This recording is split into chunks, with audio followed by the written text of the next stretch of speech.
నా దగ్గర మొత్తం ఎంత డబ్బులు తీసుకున్నావు? ఎంతో తెలియదయ్యా, కానీ 2 సార్లు తీసుకున్నాను. ఒకసారి 25 రూపాయలు, ఇంకోసారి 25 రూపాయలు తీసుకున్నావు. మొత్తం ఎంత అయింది? నాకు చదువు రాదయ్యా. అందుకే కదా నీకు అప్పిచ్చింది. సరే లెక్కేస్తాను చూడు. ఒకసారి 25 రూపాయలు, ఒకసారి 25 రూపాయలు.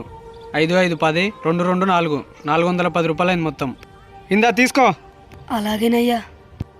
చదువుకోవాలి కదరా, మోసం చేసిండ్రా నిన్ను. ఇప్పుడు ఎట్టా అన్నా మరి? ఇప్పుడు నీ దగ్గర ఎన్ని ఉన్నాయిరా పైసలు? మొత్తం 40 రూపాయలు. పోదాంపా, వానికి బుద్ధి చెప్పుదాంపా. సారు మావాడు నీకు 410 రూపాయలు ఇవ్వాలి కదా, ఇగో 40 రూపాయలు ఇస్తున్నా, తీసుకో.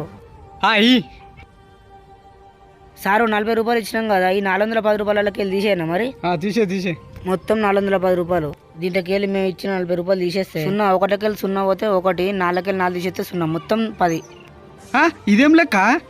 ఈ లెక్క పేరే కుక్క కాటుకు చెప్పు దెబ్బ. ప్లీజ్ సబ్స్క్రైబ్ చేసుకోండి ఫ్రెండ్స్.